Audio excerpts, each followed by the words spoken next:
This is Betty Traciak with the Splitcoaststampers video tutorial for Cadbury Egg Mummies in a peekaboo box. These are fun little treats for Halloween, but they could easily be adapted for Easter by changing the stamps and the cardstock colors.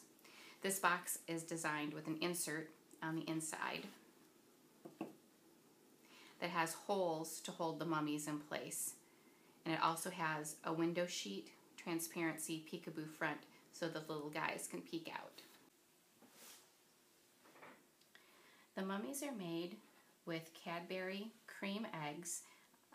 These can be found throughout the year as cream eggs, or near Halloween they'll be called scream eggs and will have a different color on the inside for the cream.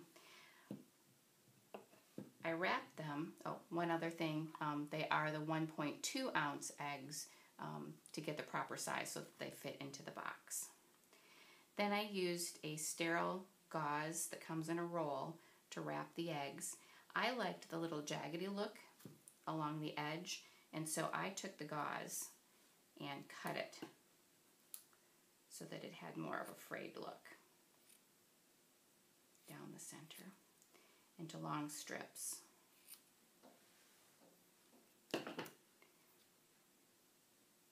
Then I took the long strips, laid it over the egg, and used small pieces of tape, just transparent tape, to hold that down in place, and continue to wrap the egg over and over, kind of tucking in the little edges as they come along, and just continue to wrap and wrap and wrap until it was completely covered. I used small pieces of tape in unobtrusive places along the way that would get covered up to hold it together, and then just continued until that was completely wrapped. Once that was done, I just added googly eyes to the front. The cardstock for the box bottom is cut at 5 inches by 6.5 inches and is scored at 1.5 inch on each side.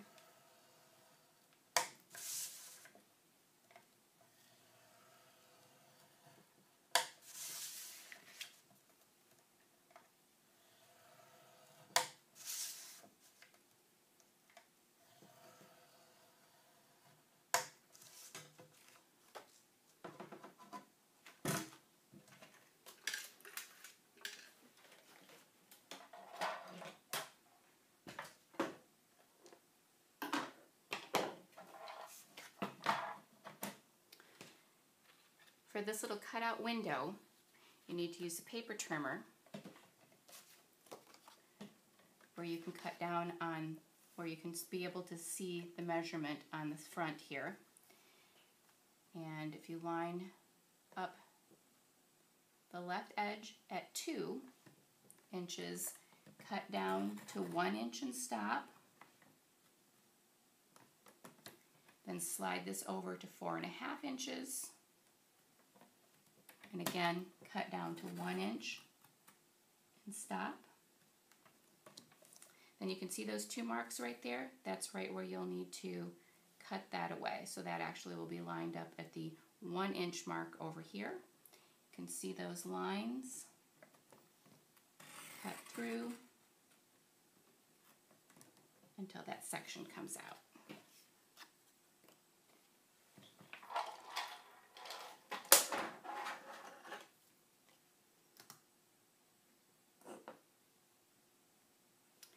Then you need to trim on the score lines to form tabs.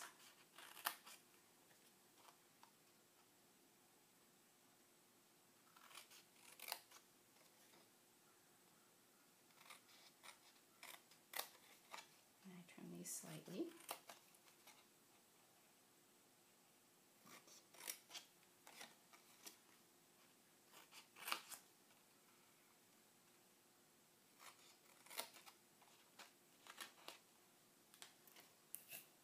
And then this just then is folded on all of these score lines and assembled into the box.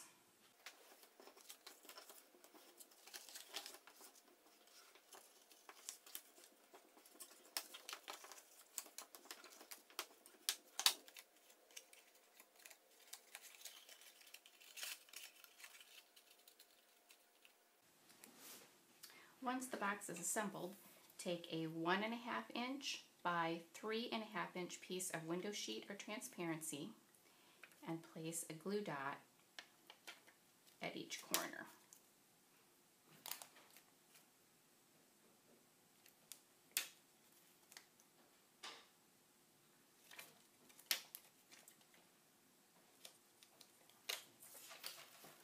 That then is placed inside and attached to the back to the inside of the box.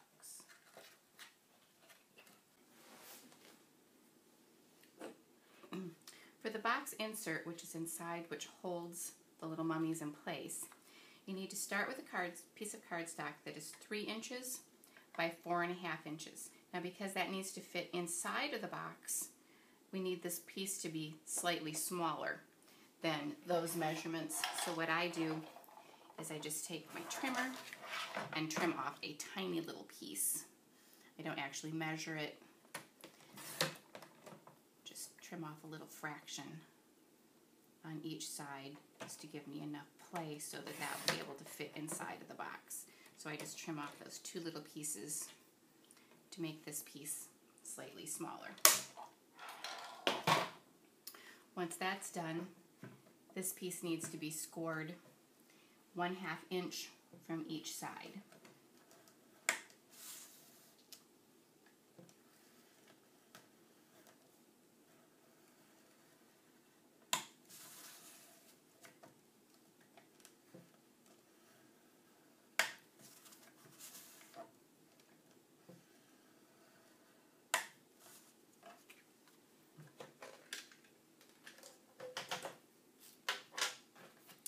Then I use a Post-it note and a 1¼ inch circle punch and punch 2 circles that have just a little bit of the adhesive on the edge so that I can use that for positioning.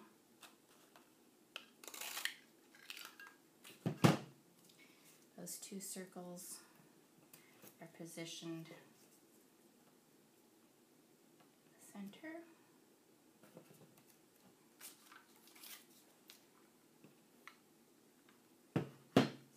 Needs to move a little bit over.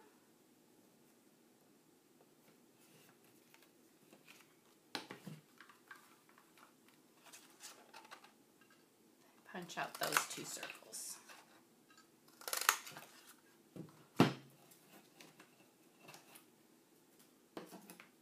Once that's done, just trim these small tabs.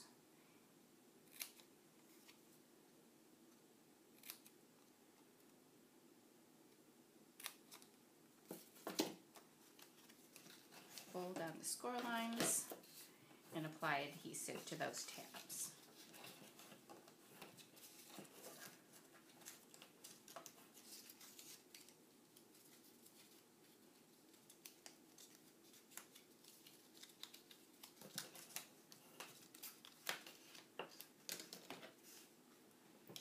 Apply a little bit of adhesive.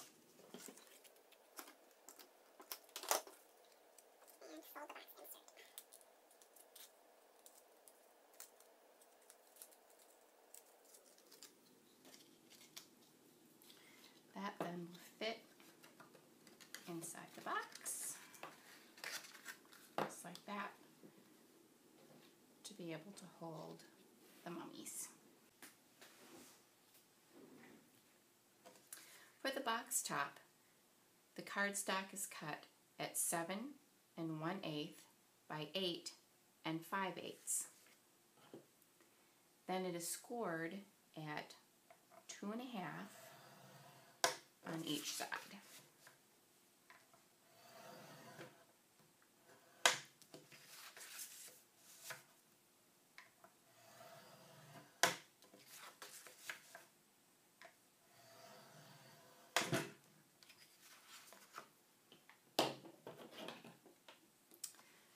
To cut the tabs, you do need to cut on this fold line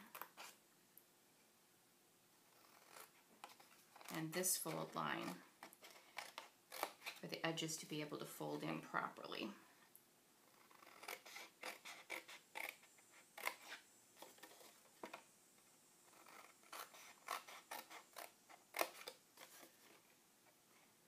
also angle my tabs slightly.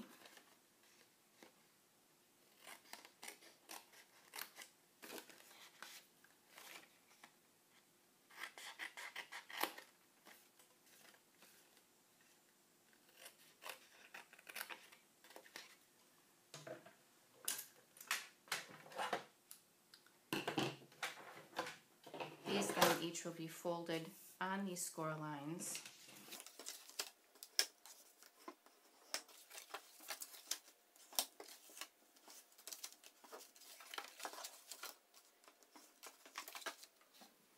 Sticky strip is applied and then just folded into a normal box top, like that.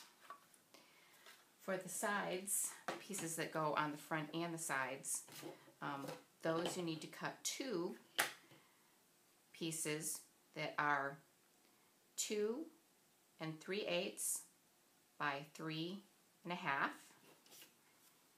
and then 2 by 2 3/8.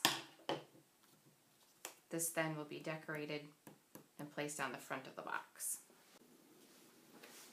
For the front of the box, I stamped the images from the Holiday Home stamp set. I put those on a clear block in the order that I wanted them, and then stamped that with Memento black ink. Also, up in the corner, I wanted a little spider, so I added that.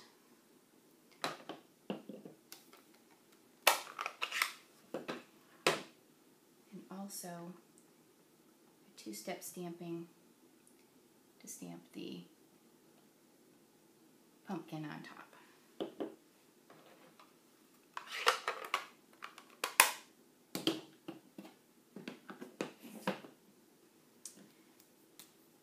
Use a chalk marker on the ghost.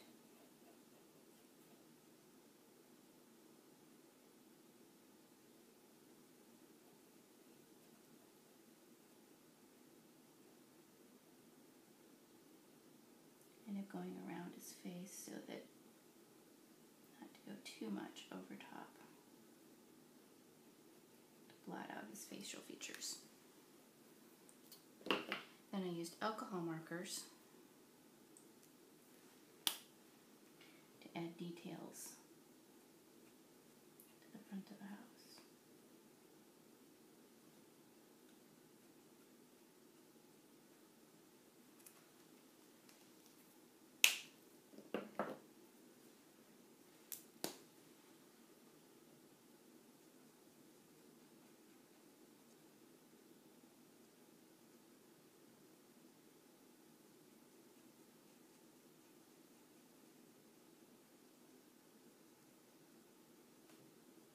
This takes a very light touch because of using this on top of the cardstock.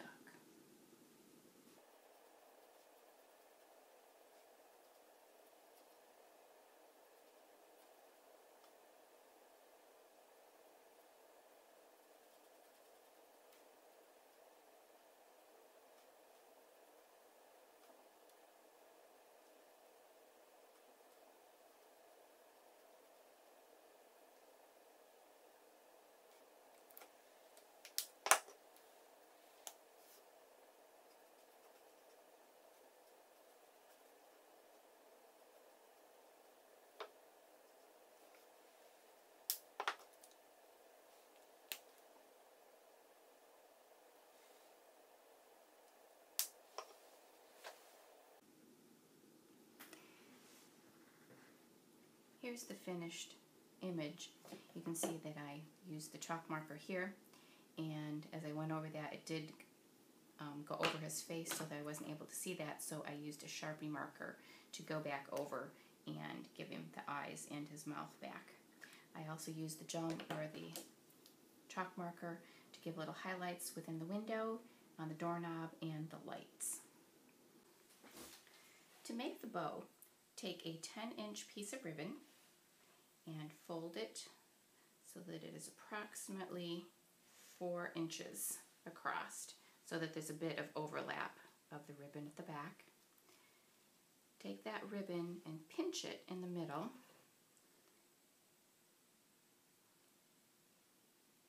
With a candy glue dot base, or a candy dot base brad, which has been opened up, and then just wrap that around.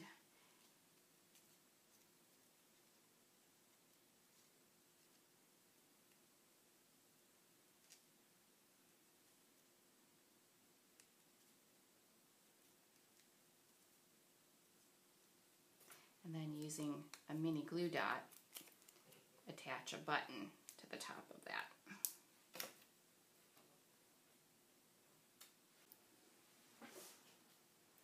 So here's the finished box top with the stamping on the front, a bow on the top, and I also added a little banner here. And to do that, I used the stamp set from, what is the name of that? From the Mingle All the Way Stampin' Up stamp set, and I used a marker to just mark to do just the spooky. Stamp that on orange paper with black ink, used the smallest banner framelit die, and then added a couple of little Google eyes to the top of that.